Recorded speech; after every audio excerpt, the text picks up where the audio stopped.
প্রতিদিন দেশে এবং দেশের বাইরে ঘটছে অসংখ্য ঘটনা, জন্ম হচ্ছে সংবাদের।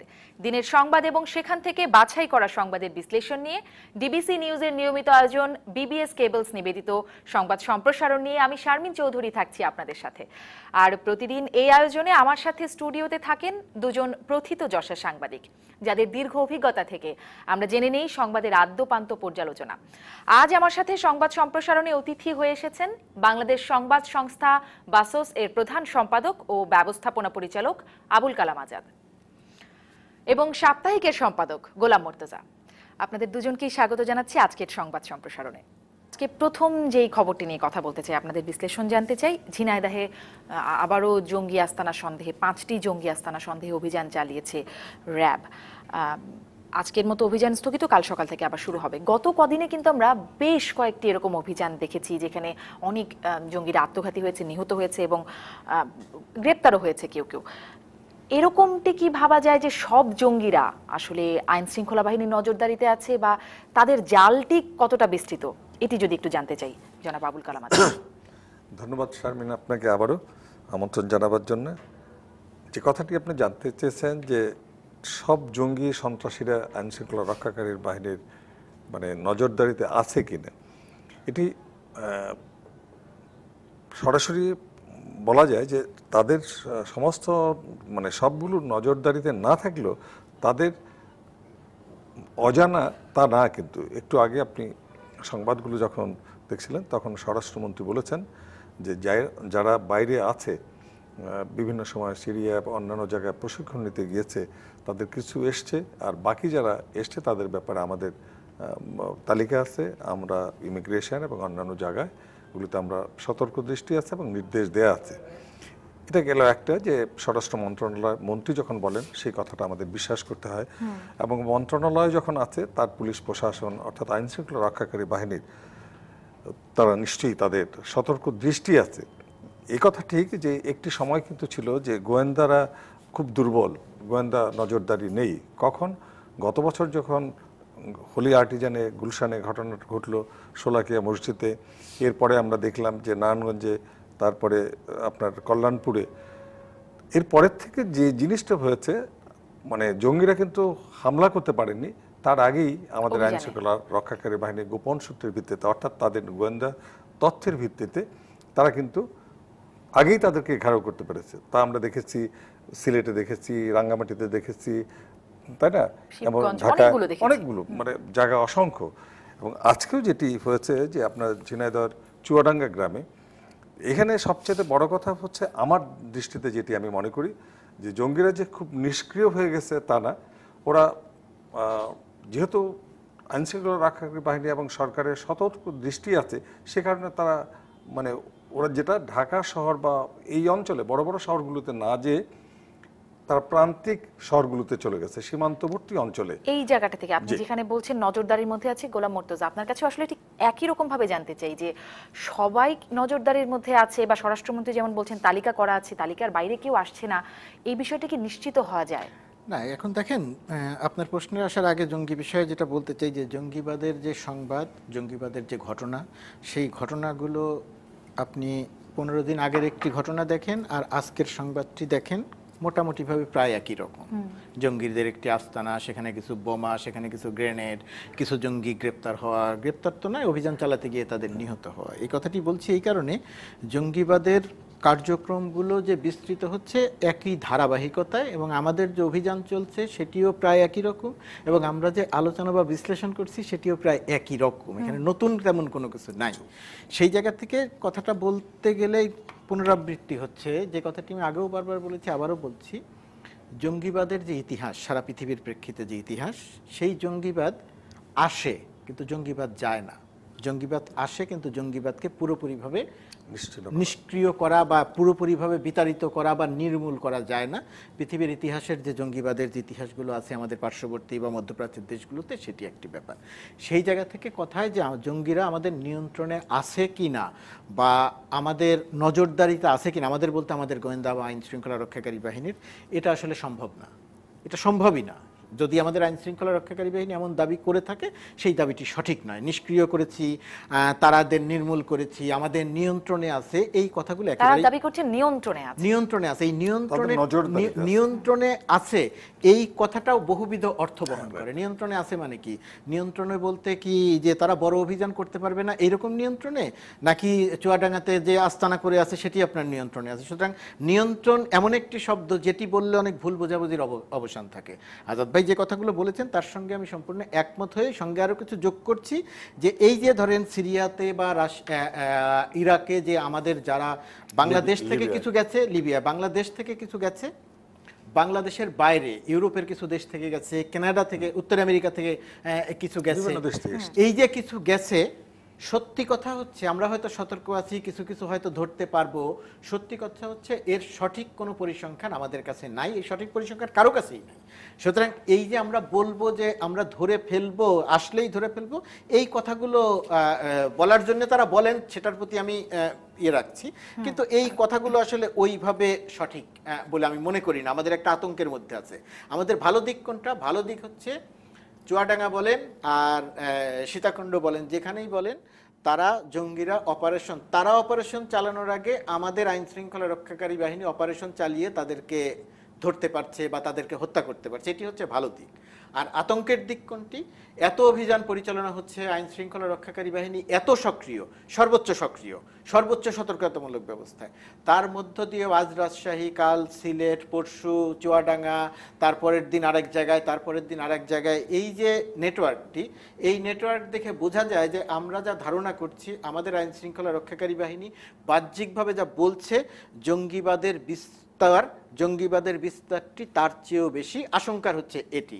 এখন এর থেকে উত্তরণের পথ কি? উত্তরণের পথ আইন শৃঙ্খলা রক্ষাকারী বাহিনী যে প্রক্রিয়ায় অভিযান পরিচালনা করছে আমি মনে করি এটি একটি সঠিক প্রক্রিয়া, এই প্রক্রিয়াটা ঠিক আছে। দুর্বলতার দিক কোনটি? দুর্বলতার দিক যে জায়গাটি, যেটি আমরা প্রায় কোনো কিছু করছি না, শুধু মুখে কিছু কিছু কথা বলছি, সেটি হচ্ছে আমাদের এই যে শহর তো বটেই, সারা বাংলাদেশের রাজনীতিতে এক ধরনের স্থবিরতা আছে, রাজনৈতিক কার্যক্রম নেই বললে চলে। এটি একটি দুর্বলতা, সেটি আওয়ামী লীগের ক্ষেত্রেও প্রযোজ্য, বিএনপির ক্ষেত্রেও প্রযোজ্য, অন্যান্য যে বাম রাজনৈতিক সংগঠন বা যারা আছেন তাদের ক্ষেত্রেও প্রযোজ্য, কম বেশি প্রযোজ্য। যে রাজনৈতিক কর্মকাণ্ড যদি থাকতো তাহলে স্থানীয়ভাবে রাজনীতিতে কর্মীরা যদি সংগঠিত থাকতো তাহলে এই যে চুয়াডাঙ্গার গ্রাম বলেন আর সীতাকুণ্ডর কথা বলেন, তাইলে এই জঙ্গিরা বিস্তৃত হতে বা সংগঠিত হতে প্রতিবন্ধকতার মুখে পড়তো। রাজনীতিক কর্মীরাই, নেতারাই বিষয়টি জানতেন বা বুঝতে পারতেন, তাদের একটা নিয়ন্ত্রণ থাকতো, এটি একটি ব্যাপার।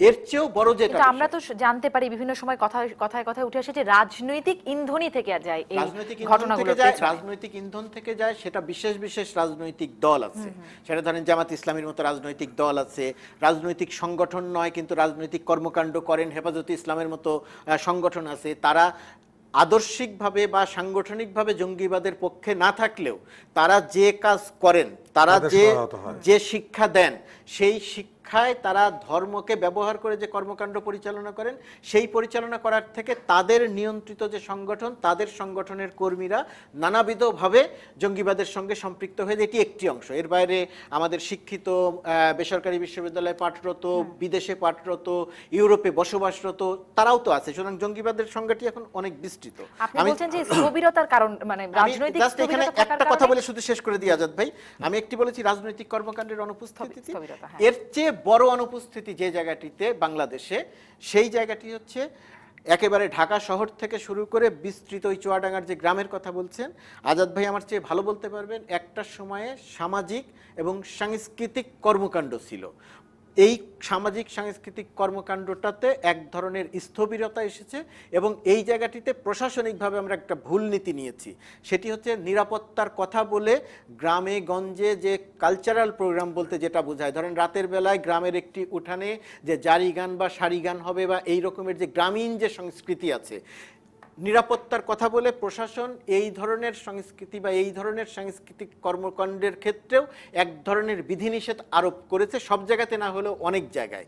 এই যে কালচারালি যে বিধিনিষেধ আরোপ করা, সেটি নিরাপত্তার কথা বলে, আমার ধারণা এইগুলো বৃহত্তরভাবে বা বিস্তৃতভাবে জঙ্গিবাদকে বিস্তৃত। কিন্তু শুধু কি আসলে কেন এইটি স্থবির হলো, এই যে সাংস্কৃতিক কর্মকাণ্ডগুলো শুধু কি নিরাপত্তার কারণে, মানে এই পদক্ষেপটি নেওয়ার কারণে স্থবির হয়ে গেছে? এই জায়গায় আমি কিন্তু মুর্তজা সাহেবের সাথে প্রায় সব কথাগুলোতেই একমত, দ্বিমত করার কোনো কারণ নেই।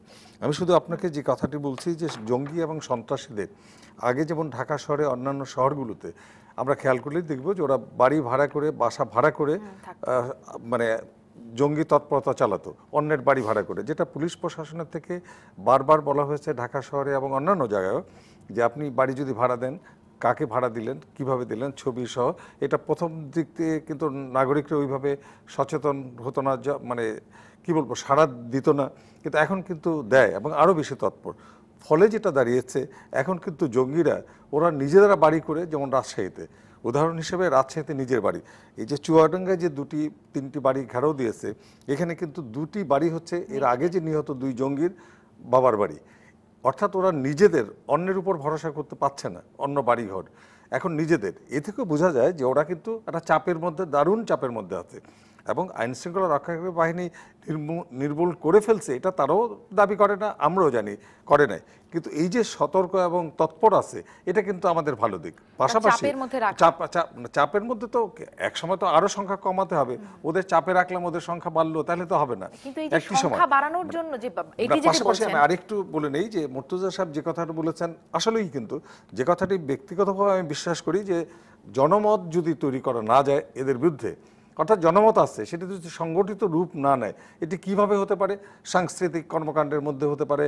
গ্রামীণ, আগে আমরা নাটক করতাম, যে কথাটি বলছেন, আমরা ছোট ছিলাম, যাত্রা হতো, এইসব যখন সাংস্কৃতিক কর্মকাণ্ড থাকে, শহরেও কিন্তু ছিল, এটি এখন তেমন একটা নেই, কারণ সবাই টাকার দিকে ঝোঁকে, কি হয়েছে আমি জানি না, অর্থবিত্তের দিকে যায়, কখন আবার সাংস্কৃতিক কর্মকাণ্ড সংগঠন করলে তো সময় ব্যয় করতে হয়, এর জন্য আলাদা ওই যে সমাজসেবক ছিল।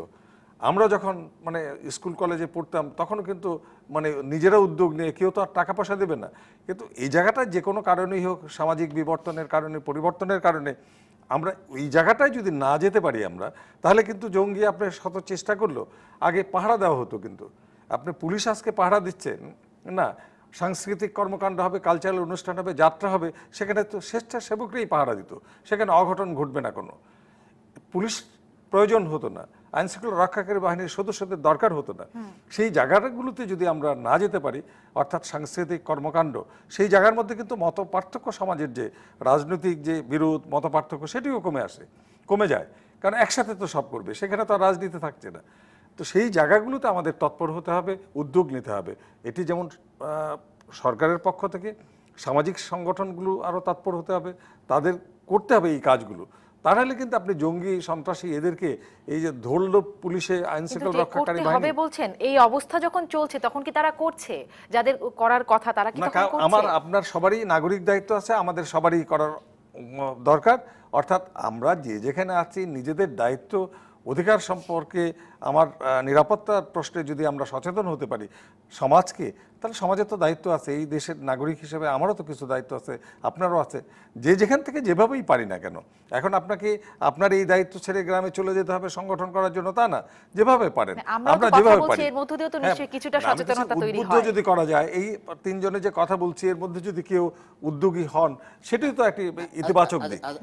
আজাদ ভাই যে কথাগুলো বলছেন, আজাদ ভাই মানে আমাদের কথার একই, আসলে কথার সঙ্গে কোনো বিরোধ নেই।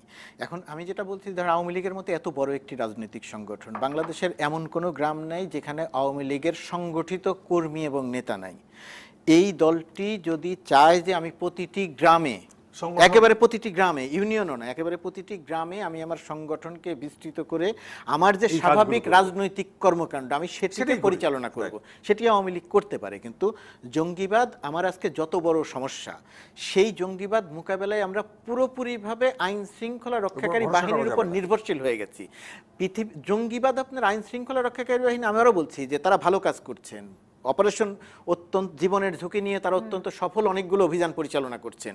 কিছু কিছু দুর্বলতা আছে, সেটি আলাদা, কিন্তু তারা কাজ করছেন। এই জায়গাটিতে আওয়ামী লীগের আমরা কার্যক্রম দিই। আমি আওয়ামী লীগের কথা বারবার কেন বলছি, কারণ বাংলাদেশের সবচেয়ে বড় রাজনৈতিক দল এবং মুক্তিযুদ্ধের পক্ষের রাজনৈতিক দল আওয়ামী লীগ। শুধু সরকারে আছে বলে নয় আজাদ ভাই, শুধু সরকারে আছে বলে না, আমি বলছি সবচেয়ে সংগঠিত রাজনৈতিক দল।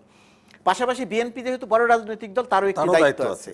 এখানে আরেকটা বড় দুর্বলতা তৈরি হয়েছে, ওই গ্যাপটা, এটি আমাদের বোঝা দরকার যে আমাদের জেলা, আজাদ ভাই আমার চেয়ে ভালো বলবেন, জেলা উপজেলা বা ইউনিয়ন পর্যায় পর্যন্ত একটা লম্বা সময় পর্যন্ত ছিল বাংলাদেশে বাম রাজনৈতিক দলগুলোর একটি সাংগঠনিক কর্মকাণ্ড ছিল। বিশেষ করে তারা জেলা শহরগুলোর, আমরা যে মফস্বল শহর বলি, সেই শহরগুলোর সামাজিক এবং সাংস্কৃতিক কর্মকাণ্ডগুলোর নেতৃত্বে থাকতেন বাম রাজনৈতিকবিদরা।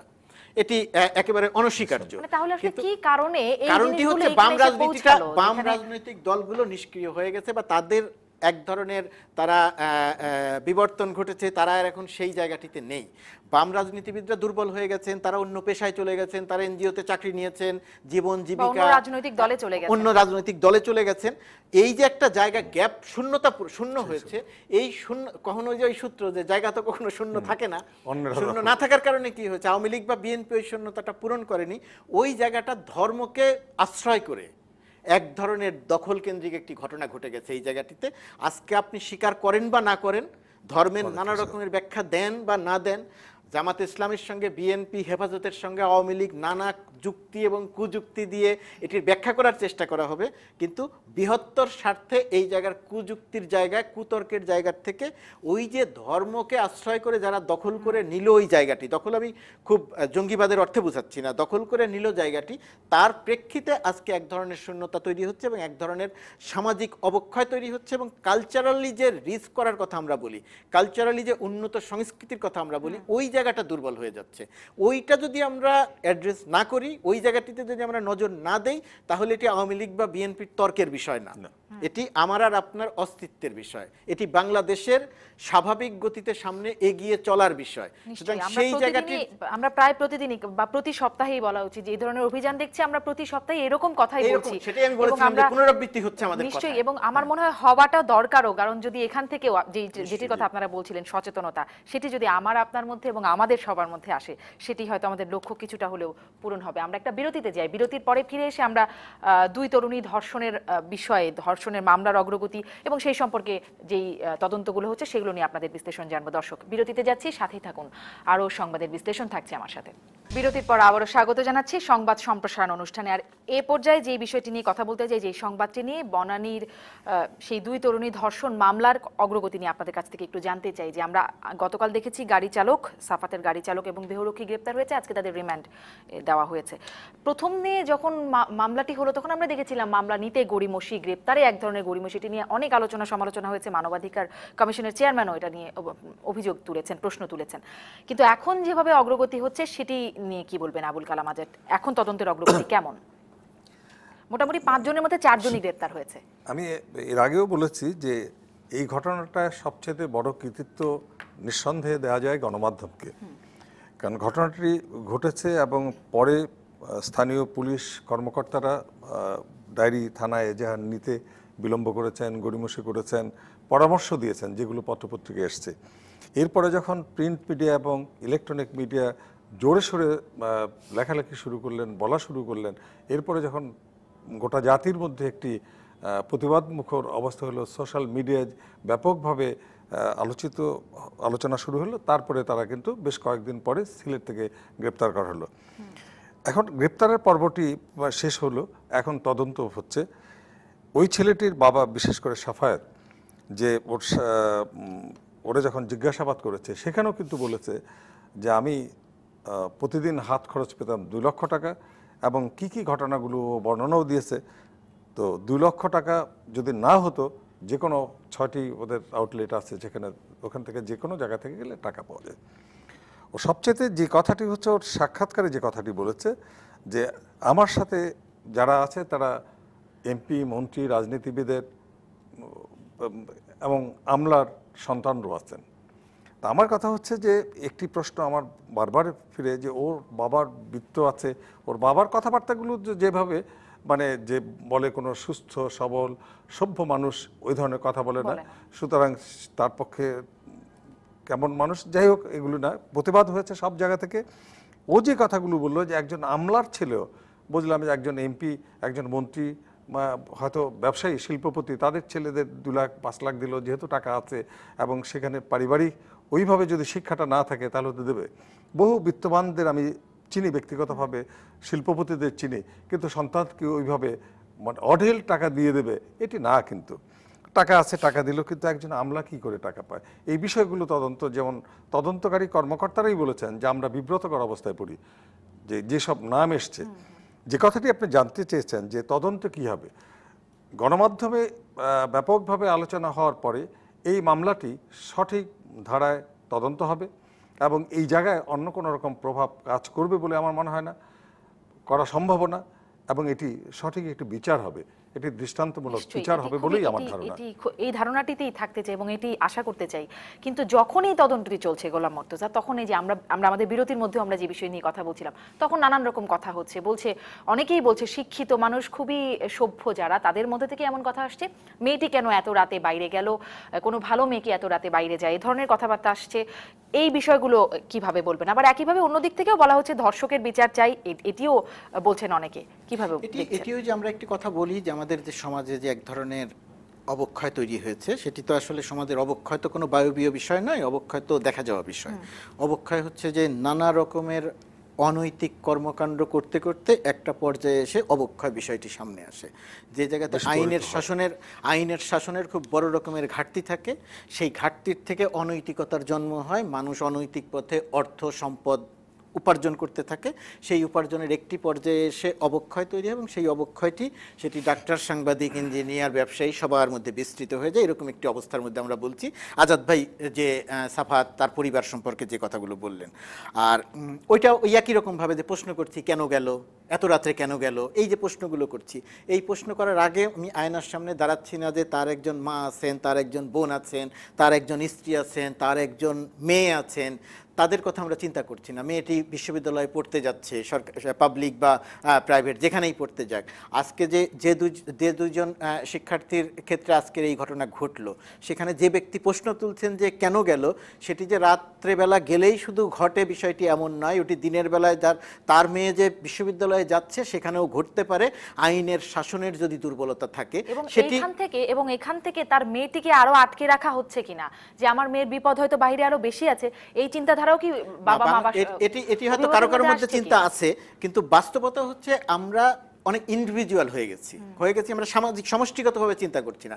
আমি চিন্তা করছি, আপনি চিন্তা করছেন, আমি ভালো আছি, আমার সন্তান ভালো আছে, কে একজন কি হয়েছে ওটা নিয়ে আমি চিন্তা করতে চাচ্ছি না। যে জায়গা থেকে আমি প্রশ্ন করছি যে কেন গেল, এটি একটি ব্যাপার। আর তদন্তের কথা যেটি বলছিলেন, তদন্তের প্রথম দিকে পুলিশ যা করেছে, কোনো আইন শৃঙ্খলা রক্ষাকারী বাহিনী এই কাজ করতে পারে না।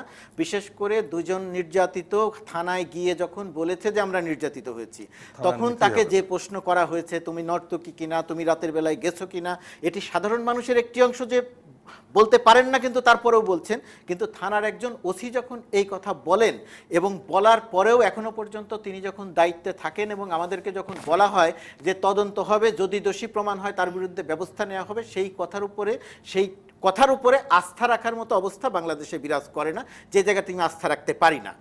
এখনকার পর্যন্ত ঘটনা যদি বলেন, তাহলে তদন্তের যে অগ্রগতি, আসামিদের যে ধরা, সেটি মোটামুটি একটা সন্তোষজনক আমি বলবো। কিন্তু এই তদন্তের অনেকগুলো শাখা প্রশাখা বিস্তৃত হয়ে গেছে। এখন এখানে দেখতে হবে স্বর্ণ চোরাচালান, স্বর্ণর অবৈধ ব্যবসা, এটি একটি জায়গা, মাদক হোটেলে থাকা না থাকা, মাদক ধরা, সেটি আরেকটি জায়গা, আর দুজন তরুণীর ধর্ষণের ঘটনা সেটি সম্পূর্ণ আলাদা জায়গা এবং এটি মূল জায়গা। আমাদের আইন শৃঙ্খলা রক্ষাকারী বাহিনী যেন এই মূল জায়গাতে থাকেন। আইন শৃঙ্খলা বাহিনী তো তার সেই মূল জায়গায় কতটা কাজ করছে সেটি খুব একটা আমাদের সামনে আসছে না, শুধু জানছি তদন্ত চলছে। কিন্তু যেই জায়গাটি মূল জায়গার বাইরে যেটি হচ্ছে, শুল্ক গোয়েন্দারা অভিযান চালাচ্ছে বা এখন নানান রকম কথা শুনছি যে রাজুক এর অনুমোদন নেই, রেইনট্রির হোটেলের অবৈধভাবে তারা চলছে, সেখানে শুল্ক গোয়েন্দারা, রাজুকের যে কর্মকর্তা এটার অনুমোদন কেউ না কেউ অনুমোদন দিয়েছিলেন। এই যে রাজুকের বিভিন্ন সময় এটা অনুমোদন, আজকে পর্যন্ত কি আমরা রাজুকের কোনো কর্মকর্তার বিরুদ্ধে শাস্তিমূলক ব্যবস্থা নিয়েছি যে অবৈধভাবে কেন অনুমোদন দিয়েছিলেন? রাজুকের যে কর্মকর্তা বলেন যে আমার সঙ্গে লোকবল নেই দেখে আমি এটা দেখতে পারি নাই, তার তো এই কারণেই তার হয়তো ক্ষয় ক্ষমতায় হয় পদে থাকা উচিত নয়, অথবা তার শাস্তি হওয়া উচিত, অথবা তার বিরুদ্ধে মামলা। রাজুক এটিকে সিলগালাও করেছিল এমনটি তারা বলছে, এবং তারপরে তারা নিজেরাই মানে আদালতের নির্দেশে তারা ওইটার স্থগিতাদেশ নিয়ে সেটাকে আবার পুনরায় ওটাকে চালু করেছে হোটেলটিকে। কিন্তু কথা হচ্ছে যে এরকম তো আমরা শুনেছিলাম হোলি আর্টিজানের ঘটনার পরে গুলশান বনানী বাড়িধারা অনেক অবৈধ স্থাপনা, হোটেল, রেস্টুরেন্ট সহ অনেকগুলো প্রতিষ্ঠানের মানে তখন তো কথা উঠেছিল যে সবগুলো উচ্ছেদ হবে, সময়ও বেঁধে দেওয়া হয়েছিল, তারপরে তো সেগুলো উচ্ছেদের কোনো রকম বিষয় আসে হলো না। তো যে কোনো একটা ঘটনা ঘটলেই তারপরে শুধু সেটির পেছনে, এই জন্যই আমি বলেছি যে এখানে তিনটি ঘটনা, স্বর্ণ চোরাচালান, হোটেল, মাদক উদ্ধার আর ধর্ষণের ঘটনা। আমরা যেন তিনটিকে গুলিয়ে না ফেলি, তিনটিকে যেন এক করে না ফেলি। স্বর্ণ চোরাচালান, বাংলাদেশের স্বর্ণের পুরো ব্যবসাটাই স্বর্ণ চোরাচালানের উপরে ভিত্তি করে। গত 5 বছরে কিছু আমদানি করেন না, কিন্তু বড় বড় শোরুমগুলো স্বর্ণের উপরে স্বর্ণের ব্যবসা করছে। আমাদের আজকে বিশেষ প্রতিবেদনও কিন্তু আজকে আমরা দেখলাম যে এখানে বাংলাদেশের স্বর্ণ চোরাচালানের একটা রুট, ভারতে প্রতি বছর, একেবারে শেষ করে দেই, ভারতে প্রতি বছর স্বর্ণের চাহিদা 8 টন। ভারতের গণমাধ্যমের সংবাদ এবং বন্ধুদের সংবাদ বা ইসের সংবাদ, এই 8 টন সংবাদের একটা বড় অংশ যায় বাংলাদেশের সীমান্ত দিয়ে, বাংলাদেশের সমুদ্রপথে এবং বাংলাদেশের বিমানবন্দর ব্যবহার করে সীমান্ত পথে এই স্বর্ণ চোরাচালান। আজকে যাদেরকে আমরা ব্যবসায়ী হিসেবে জানছি, তাদের বড় একটা অংশ এই চোরাচালান নেটওয়ার্কের অংশ। আপনাদের প্রতিবেদনে আছে স্বর্ণ চোরাচালান ধরা পড়ে, বাহক ধরা পড়ে, কোনো গডফাদার ধরা পড়ে না। গডফাদার আকাশে থাকেন না, গডফাদার এই বাংলাদেশেই থাকেন। গডফাদার ধরা পড়ে না, গডফাদারদেরকে ধরা হয় না, কারণ গডফাদাররা যে ব্যবসা করেন, যারা ধরবেন আর যারা গডফাদার, তারা মিলেমিশে ব্যবসাটি পরিচালনা করেন। সেই কারণে গডফাদার ধরা পড়ে না, যে কারণে আপনি বৈধ পথ আবিষ্কার করেন না, স্বর্ণ চোরাচালানের বৈধ পথ তৈরি করেন না, যাতে অবৈধ পথে, যাতে চোরাচালানের মাধ্যমে শত শত কেজি বা মন মন স্বর্ণ বাংলাদেশে আসে এবং পাচার হয়ে ভারতে চলে যায়। এই নেটওয়ার্কটা আপনি এক ধরনের আশ্রয় প্রশ্রয় দিয়ে তৈরি করে রাখেন। আর হোটেল কর্তৃপক্ষের বক্তব্য আজাদ ভাই বলতে চেয়েছিলেন, তারপরে এসে বলবো। না, আমি আপনাকে সাপ্লিমেন্ট করতে চাইছিলাম যে জুয়েলারি সমিতি এই যে তদন্ত করতেছেন গোয়েন্দারা, এর প্রতিবাদ করেছেন, কিন্তু বলছেন যে আপন জুয়েলার্সের মালিকদের অন্যায়ভাবে হয়রানি করা হচ্ছে তদন্তের নামে, এই সব একটা বিবৃতি দিয়েছেন ওরা আজকেই, বুঝছেন? তো সুতরাং যে কথাটি মুর্তজা সাহেব বলেছেন, আপনি যেটি বলেছেন যে তদন্ত, মানে জুয়েলারি সমিতি অলরেডি তার পক্ষে ইতিমধ্যে দাঁড়িয়ে গেছে। জুয়েলারি সমিতি বলে যে হয়রানি অন্যায়ভাবে মানে আপন জুয়েলার্সের এই যে সিলগালা করতেছে, তদন্ত করতেছে, জুয়েলারি সমিতি এরকম এই প্রতিবাদটি জানাচ্ছেই বা কেন, তাদের এই জানানোর নৈতিকতা কোথায়, সেটি যেরকম প্রশ্ন, এবং খালি আপন জুয়েলার্সই কেন এই সেটা কথা যে এটা একটা ঘটনা ঘটলো, আপন জুয়েলার্সের মালিকের সন্তান, বুঝলাম, কিন্তু যে জিনিসটা হচ্ছে যে স্বর্ণ চোরাচালানি এবং শুল্ক কর্মকর্তারা বা শুল্ক বিভাগ থেকে যদি হয়, তাহলে সবগুলোতেই অন্যান্য মানে এরকম 10 বোতল মদ কি শুধু রেন্ট্রি হোটেলে আছে, যদি এই প্রশ্নটাও করি। এখানেই আমি প্রশ্নটি করেছি, প্রসঙ্গটি সামনে এনেছি। এখানে বিষয় তিনটি, আমরা যেন তিনটিকে যেন গুলিয়ে না ফেলি, এবং সেখানে গুলিয়ে ফেলার একটা সমূহ সম্ভাবনা আছে, এবং যারা তদন্ত করছেন তাদের মানসিকতাটা ওই জায়গাতে আমাকে একটু শঙ্কিত করছে যে আমরা সেদিকে যাচ্ছি কিনা, সেদিকে চলে যাচ্ছি কিনা। দেখেন, রেন্ট্রি হোটেলে যদি মদের ব্যবসা করে থাকে, তাদের মদের লাইসেন্স নাই, বারের লাইসেন্স নাই, কিন্তু তারা সেটা বিক্রি করে, সেটি একটা নিয়মিত রুটিন কাজের অংশ হওয়া দরকার, সেটি অংশ হওয়া দরকার। যে জায়গাটিতে তদন্তটা জোর দিয়ে হওয়া দরকার, রেন্ট্রি হোটেল কর্তৃপক্ষের ভূমিকা। সারা রাত ধরে ঘটনা ঘটলো, নির্যাতিত যারা হলেন তারা বলছেন তারা চিৎকার করেছেন, আর এখন হোটেল কর্তৃপক্ষ বলছেন এটা সাউন্ড প্রুফ হোটেলের রুম। বাংলাদেশে এই রকম হোটেল, সাউন্ড প্রুফ হোটেল, এরকম স্টুডিওর মতো হোটেল তারা তৈরি করেছেন, এটি একটা পরীক্ষা করা দরকার, তারা সত্যি বলছেন কিনা। তারা কোনো কিছুই খেয়াল করেন নাই সারা রাত ধরে, সকালবেলা মেয়ে দুটি হাসতে হাসতে বের হয়ে গেছেন, এটি তাদের মনে আছে। এটি দিয়ে বোঝায় যে তারা এক ধরনের ওই যে মেয়ে নির্যাতিত, দুই নির্যাতিত তরুণী যে অভিযোগ করছেন, হোটেল কর্তৃপক্ষ, বয় বেয়ারারা সহায়তা করেছেন, মাঝে মধ্যে এসে খবর নিয়ে গেছেন কোনো সমস্যা হচ্ছে কিনা, খাবার সরবরাহ করা হচ্ছে কিনা। সেই কথাকে এর ক্ষেত্রে প্রমাণ করে যে হোটেল রেন্ট্রি কর্তৃপক্ষ এই পুরো প্রক্রিয়াটিতে এক ধরনের সহায়কের ভূমিকা পালন করেছেন, যে মেয়ে দুটি হাসতে হাসতে বের হয়ে গেছেন, এই যে কথা বলা, এই কথা দিয়ে এটি প্রমাণ হয়। আরেকটি কথা, যদি সিসিটিভির ফুটেজ আপনি মুছে যাক বা মুছে না যাক সেটি নিয়ে আপনি কথা বলবেন, আপনি সংবাদ সম্মেলন করলেন, সংবাদ সম্মেলনে আপনি যখন প্রশ্ন করা হচ্ছে আপনাকে, যখন এন্ট্রি কর্তৃপক্ষকে, তখন আপনি বলছেন যে যেহেতু তদন্ত চলছে সেহেতু কথা বলবো না। তো তদন্ত যেহেতু চলছে তো আপনি সেরকম একটি বিষয় নিয়ে সংবাদ সম্মেলন কেন করতে আসলেন? অর্থাৎ আমি এটা বলতে চাইছি, তদন্তটির প্রতি তখনই সাধারণ জনমানুষের আস্থা আসবে, পুলিশ প্রথমে যে কাজ করেছে সেটার যদি তদন্ত হয় এবং পুলিশ কর্মকর্তার বিরুদ্ধে যদি ব্যবস্থা নেওয়া হয়, তাহলে মানুষ দেখবে যে হ্যাঁ, পুলিশের বিরুদ্ধেও ব্যবস্থা নেওয়া হচ্ছে, তদন্তের পক্ষে কাজ করা হচ্ছে। রেন্ট্রি হোটেল কর্তৃপক্ষ এখন পর্যন্ত যে 2-3 রকমের কথা বলেছে, অস্বাভাবিক কোনো কিছু ঘটেনি, মেয়ে দুটি হাসতে হাসতে বেরিয়ে গেছে, এটি কিন্তু এক ধরনের নির্যাতন। যে মেয়েটি সারা রাত ধরে নির্যাতিত হয়েছেন সেই মেয়েটিকে আপনি বলছেন যে হাসতে হাসতে বের হয়ে গেছে, এই যে কথা আপনি বলছেন, এটি এক ধরনের নির্যাতনের অভিযোগ আবারও এই রেন্ট্রি হোটেল কর্তৃপক্ষের বিরুদ্ধে আনা যায়। এবং এই জায়গাগুলোর তদন্তটা জোর দিয়ে হওয়া দরকার। যারা শুল্ক গোয়েন্দারা কেউ একদল যাবেন, যায় সার্টিফিকেট দিয়ে আসবেন যে না কোনো মাদক পাওয়া যায়নি, পরের দিন আরেক দল যাবেন, যায় 10 বোতল মদ উদ্ধার করবেন, আপনারা উদ্ধার করেন, এই রকম 10 বোতল উদ্ধার করেন, আরো হোটেল থেকে উদ্ধার করেন, কিন্তু এই ধর্ষণ প্রক্রিয়া আর এই স্বর্ণ চোরাচালানের ব্যবসা আর এই মাদক উদ্ধারকে এক করে ফেলবেন না। আমাদের মূল দাবি ধর্ষণকারীদের বিরুদ্ধে, ধর্ষণকারীদের সহায়তাকারীদের বিরুদ্ধে যে সাফাত ধর্ষণ করেছে সেই সাফাতের বাবা যে, কিন্তু এটাও কি আমরা এখনই বলতে পারি সাফাত ধর্ষণ করেছে? মানে এটিও কি আমরা একদম এখনই আমরা বলতে পারি অভিযুক্ত?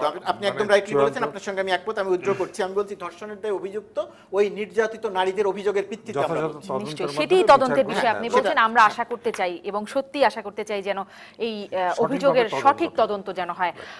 অসংখ্য ধন্যবাদ গোলাম মুর্তজা এবং জনাব আবুল কালাম আজাদ, আপনাদের দুজনকেই। দর্শক, এই ছিল আজকের বিবিএস কেবলস নিবেদিত সংবাদ সম্প্রসারণে। প্রতিদিন রাত 8টায় সরাসরি আলোচনায় থাকবো আমরা এবং রাত 2:15 দেখবেন সংবাদ সম্প্রসারণের পুনঃপ্রচার।